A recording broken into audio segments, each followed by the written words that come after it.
Assalamualaikum warahmatullahi wabarakatuh. Perkenalkan, nama saya Nurul Fitriani Habibah. Saya adalah salah satu mahasiswa di Institut Agama Islam Darussalam Ciamis. Saat ini saya semester 6 mengambil program pendidikan agama Islam di Fakultas Tarbiyah. Nah, di sini saya akan membuat video yang berdurasi kurang lebih 15 menit untuk mengulas kembali materi yang telah saya presentasikan sebelumnya di hadapan dosen, yaitu tentang ruang lingkup dan pengertian hadis tarbawi. Nah, teman-teman, di sini saya akan menjelaskan apa pengertian hadis, pengertian tarbawi, lalu ruang lingkupnya. Nah, untuk pengertian hadis, secara etimologi hadis itu adalah suatu jalan menuju kebaikan.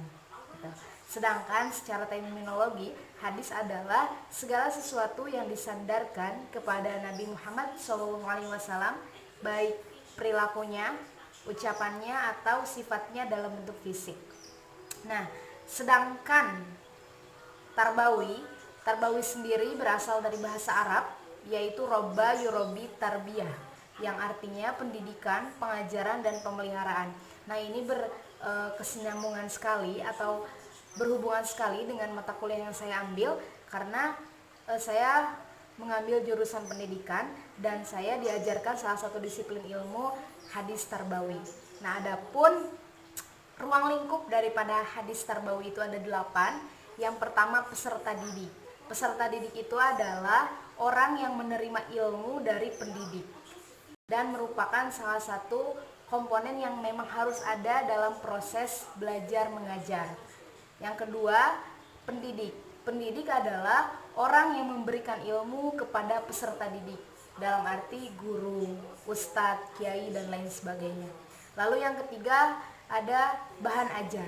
Bahan ajar ini adalah sesuatu yang akan kita ajarkan atau sesuatu yang akan kita sampaikan kepada peserta didik.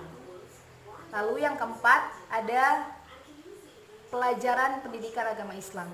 Nah, kenapa pelajaran pendidikan agama Islam? Karena hadis tarbawi ini dimuat di mata kuliah pendidikan agama Islam, gitu. Lalu yang kelima, ada metode pengajaran. Metode adalah cara yang dilakukan seorang pendidik untuk menyampaikan suatu materi kepada peserta didiknya. Banyak sekali metode-metode yang digunakan, bahkan dalam Al-Quran pun banyak sekali metodenya. Salah satunya dalam Quran surah An-Nahl ayat 125, yang di sana mengajarkan bahwa metodenya adalah dengan cara kasih sayang, lalu dengan cara nasihat yang baik, atau juga dengan cara lemah lembut, gitu. Kurang lebih ayatnya, ud'u ila sabili rabbika bil hikmah wal mau'idotil hasanah, gitu. Nah, lalu yang keenam, yaitu sarana dan prasarana. Kenapa sarana dan prasarana? Karena untuk keberhasilan suatu pendidikan, keefektifan suatu pengajaran, maka harus adanya sarana prasarana. Contohnya harus ada sekolah, harus ada ruang kelas, terus harus ada ruang guru, ruang ekstrakurikuler, ruang kesehatan, dan lain sebagainya. Ada bukunya, ada papan tulisnya, mejanya, dan lain sebagainya. Itu adalah sarana dan prasarana. Lalu yang ketujuh, yaitu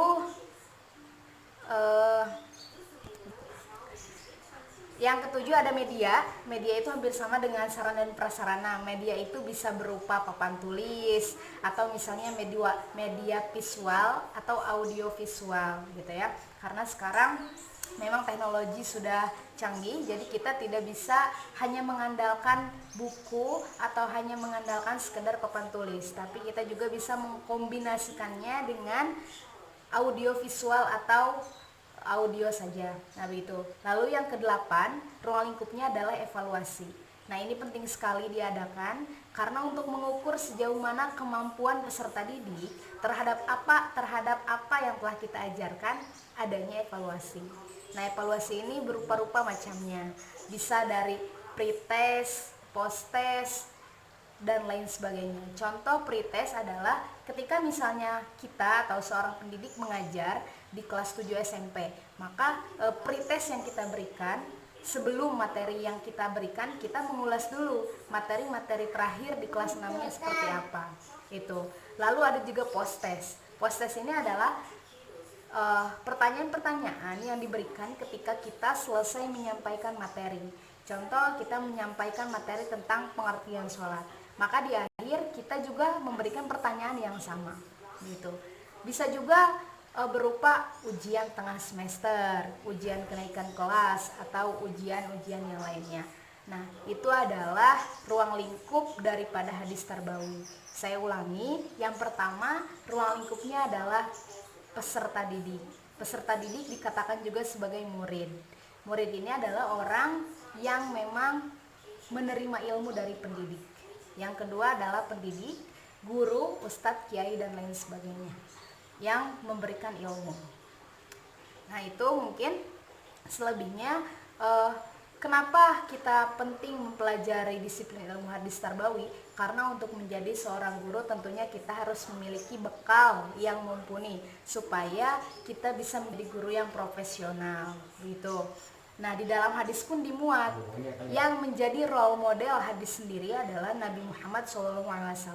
Tertuang di dalam Al-Quran sudah jelas bahwa laqad kana lakum fi rasulillahi uswatun hasanah. Sesungguhnya telah ada pada diri Rasulullah SAW suri tauladan yang baik.